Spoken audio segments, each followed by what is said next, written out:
Hello, in this video I'm going to talk about code, and also we will look at Common Crawl, where you can get a very large data set free. Why am I talking about this? Because this article came out a couple of days ago, and it basically says that a web archive user's $14,000 big query bill shock after running queries on a free data set. Well, firstly, if you want a free data set, use Common Crawl, commoncrawl.org. I've featured it in a video in the past. And here's an example. So here's an example how to fetch page using common crawl.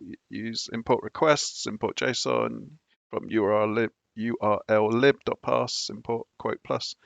Um, this is more of a rant really, because if you bought a hammer and you hit your thumb with the hammer, would you blame the hammer manufacturer? No, of course you wouldn't.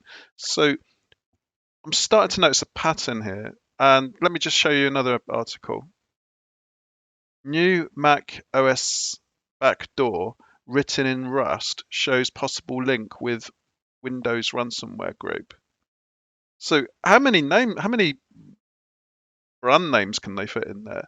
Mac, Rust, Windows. Now this is just probably clickbait and they're trying to cram in as many keywords as possible. But my beef is why these articles or these journalists are starting to blame the problem on the language.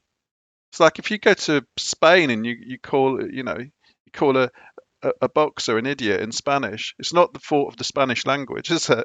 It's what you're doing. It's what you're saying. It's it's the thought behind the language. So you could write it in anything. You could write it in C. You could write it in Rust. Okay, maybe certain languages make certain things easier to achieve. Maybe they've got a really a memory safe backdoor, which is you know I don't know. But anyway, let's just look at this a bit more because researcher makes case for default limits after arriving via Python library. So again, I think this is just keyword stuffing really. But I don't know about you, but I just find it annoying because think of all the millions of hours that have gone into creating Python and then somebody's just effectively they're dissing it. Leave that out. Leave that out and also leave that out. It makes no difference what it's written in. So somebody has got a $14,000 bill from Google. Well, I know when I tested my gripe with Google is that, or with any of these cloud providers, is that you have to hand over your credit card details to get an account with Google Cloud or Amazon AWS and so on. But here we go. The user Tim came back into the conversation. He said he was running queries from a Python script with the official GCP libraries, which, unlike the web UI, does not have a mechanism to show costs for a query. Well, no, that's the whole point of a script. You want to automate stuff.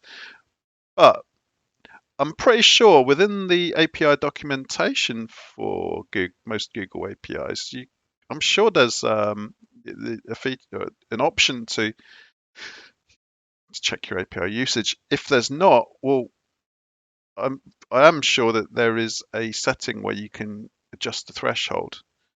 And again, the last thing I do is support big companies, but you also have to see it from their point of view. And if you've got a customer who wants to do a lot of queries, you have to allow them. And if they run a lot of, so Tim argued for a circuit breaker of $5,000. Well, if they changed it to 5,000, you'd get a lot of people still accidentally making errors and running up 5,000 bills.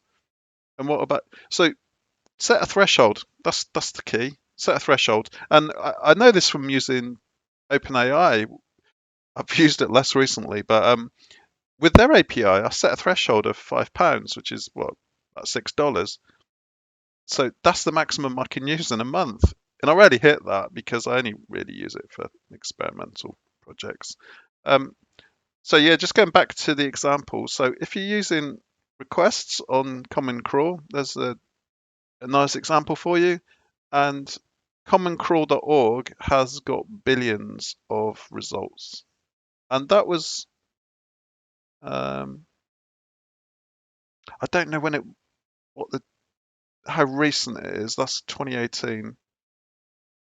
I'm not going to bore you with all of this documentation, but it's here if you want it. So Common Crawl, data, examples. Okay, maybe the person doing the who ran up the $14,000 bill wanted the most recent stuff, but either way, go into the GUI, go into the admin settings or the accounting or the billing, and just set a threshold. It's not difficult. So that takes me back to this. The back door written in Rust. Well, it doesn't matter what it was written in. It's noughts and ones at the end of the day. And yeah, I think we all have to take these articles with a pinch of salt. To be honest, a lot of these articles aren't even written by humans anymore, apparently. So, um, I mean, the things we have to be more careful about are things like SIM swaps and phishing. Um, if you write code that's got a backdoor in it, well, more fool you, and that's PDF. The mal, so yeah, PDFs. I mean, they're a common attack vector. So I don't think we can really blame a language. So just ignore all of that. Really, it's just new macOS backdoor. Maybe they were Apple fanboys. I don't know, but there we go. So yeah, just a quick look at Common Crawl. You can access the data. You can do wget and you can get the data set. Choose a crawl. Wow, there's really recent stuff as well. Look. So yeah, no real excuse for running up a 14,000 bill.